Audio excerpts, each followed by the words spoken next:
Hello' guys, আজি বছৰটো আটাইতকৈ ছুটি দিন। তথাপিও আজি আমি পিকনিক খাবলৈ ওলাইছো। আজি আমাৰ গোটেই ক্লাছ 10ৰ অন্তিমটো দিন। তেওঁলোকে আজি ফেয়াৰৱেল দিম, সেইকাৰণে আমি আজি খাই আছো পিকনিক।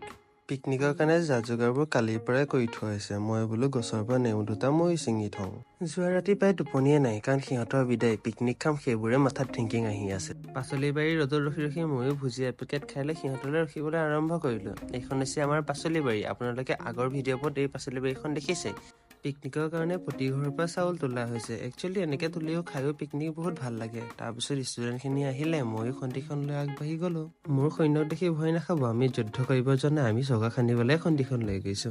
চৌকা খন্দাই চৌকা খান্দি আছে। আমি বোলো এতিয়া মেইন ফকাছটোত গ'ল কৰা যাওক। মেইন ফকাছ হৈছে মাংস অনা। সেইকাৰণে আমি মাংসৰ দোকান পালোগে। মাংস দোকানৰ পৰা মাংস 2-3 কেজি কিনি আনিলো। আমি আহিলো নিজৰ কামত। অকমান সময়ৰ কাৰণে ভণ্টিয়ে কি মোবাইল পালে, তাই দাঁত ফালিবলৈ ষ্টাৰ্ট কৰিলেই। মই আহি দেখা পাওঁ যে প্ৰায় চৌকা খান্দি শেষ হবলৈ হলেই।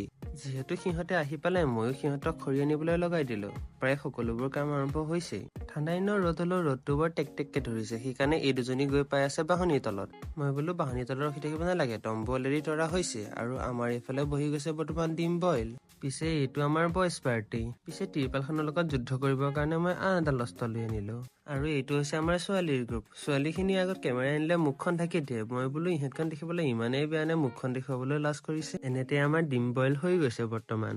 তাৰপিছত ময়ো বইল ডিম আৰু চাহ খালো। চাহ খাই দেখো যে অন্য কামত সিহঁতখিনি ষ্টাৰ্ট কৰিলে। এতিয়া ভাজিব বোলে পেটু ভাজি। পাহৰিছিলো আমাৰ প্লেন বিৰ কথা কবলৈ। আমাৰ প্লেন বি হৈছে পানী পুৰি আৰু পেটু ভাজি। এইফালে আকাশ লাগি আছে পানী পুৰিত আৰু চানী লাগি আছে পেটু ভাজিত। তাৰ পাছত সকলোৱে পানী পুৰি আৰু পেটু ভাজি খাবলৈ ষ্টাৰ্ট কৰিলে। কেনেকুৱা লাগিছে কোৱা? চানী কেনেকুৱা লাগিছে? মজা লাগিছে, খাই নাই কিন্তু কেনেকুৱা লাগিছে? ঠিক আছে নে?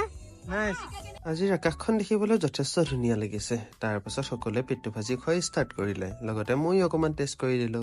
মোৰ ষ্টুডেণ্টৰ টেলেণ্ট কম বুলি ভাবিছে নেকি? সিহঁতৰ টেলেণ্ট বহুত আছে। বেক ফ্লিপে চাবনে নে ডান্সে চাব, এটাতকে বেছি এটা আছে। পিছে এইজনী আকৌ কেমেৰা আনিলেই গম পাই যায় আৰু আন এজনীয়ে লাগি আছে কামত। ইয়াৰ পাছত চালাড বনাবলৈ সিহঁতে ষ্টাৰ্ট কৰি যায়। চালাডবোৰ বনাই লৈ দেখিবলৈ হাতবোৰ বৰ ধুনীয়া ধুনীয়া হৈছে, ৰঙা ৰঙা। ইয়াকো ঠাণ্ডাৰ গৰম লৈ ইয়াতে শুবলৈ ষ্টাৰ্ট কৰিলে। আমাৰ লগে লগে ষ্টাৰ্ট হৈ গ'ল ভাত বনোৱা। আজিৰ দিনটোৰ কামবোৰ অতি সোনকালে ষ্টাৰ্ট কৰা হৈছে। কাৰণটো হৈছে আজি গোটেই বছৰটো আটাইতকৈ সৰু দিন। আজি হৈছে 21 ডিচেম্বৰ।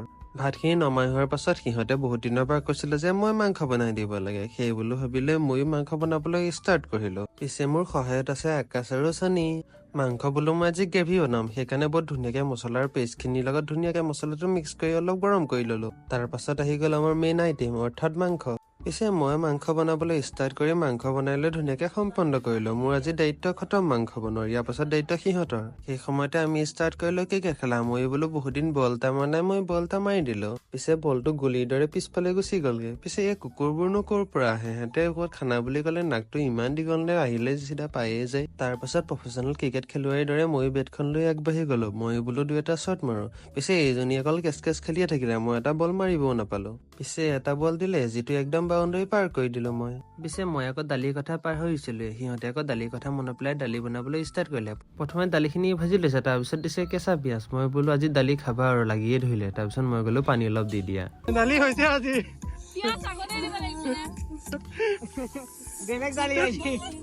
পিছে এইজনী আমাৰ ঘৰৰ ওচৰৰ সৰু ভণ্টিজনী আহি পালে। মই বোলো হাই এটা কৈ দিয়ে। আৰু লগতে আছে এজনী মোৰ ভণ্টি। মই বোলো তুমি এটা হাই কোৱা। পিছে আগতে শুনিছিলো যে বাটৰ মুতিলে বোলে ধোঁৱাই ধৰে, আজিতো প্ৰমাণো পাই গলো। কালি বনাই প্ৰায় হলেই আমি এতিয়া ষ্টাৰ্ট কৰিলো এটা গেম খেলিবলৈ। আজি গেমটো হৈছে ট্ৰুথ এণ্ড ডেয়াৰ। চ' এইটো ষ্টাৰ্ট কৰিলো, আপোনালোকে চাওক, বহুত মজা পাব। এই দুপাক ধৰি আহিলে। তাৰপিছত আকৌ আমি ৰিষ্টাৰ্ট কৰিলো। ৰিষ্টাৰ্ট মানে এইবাৰ পৰিলে নয়নমণি পৰিছে ডেয়াৰ, আৰু আমি তাইক দিলো কাণত ধৰি উদ্ভৱ কৰিব লাগে। এইবাৰ পৰিলে টুচমিটাৰ কলে যে টুথ ল'বা নে ডেয়াৰ? তাই কলে ডেয়াৰ ল'ম। সেইকাৰণে বলো তাইক নাচিব লগালো চবে।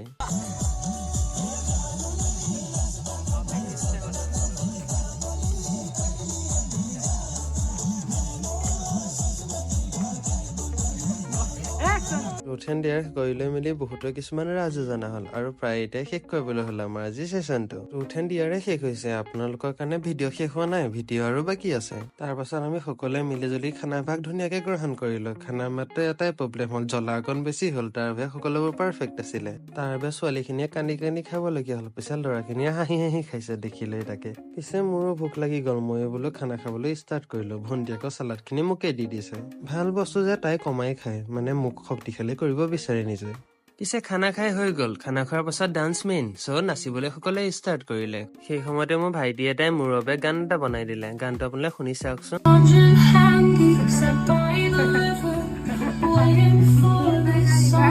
থেংক ইউ ইয়াৰ। অৱশেষত সকলো আমি আৱেগিক হৈ পৰিছো। কয় নহয় বোলে the ending is always beautiful, if it is not then it is not a ending. আমি সকলো পৰিয়ালৰ দৰে হৈ পৰিছো। সিহঁত মোৰ ষ্টুডেণ্টতকৈ বেছি সিহঁত মোৰ ভাইটিৰ দৰেহে।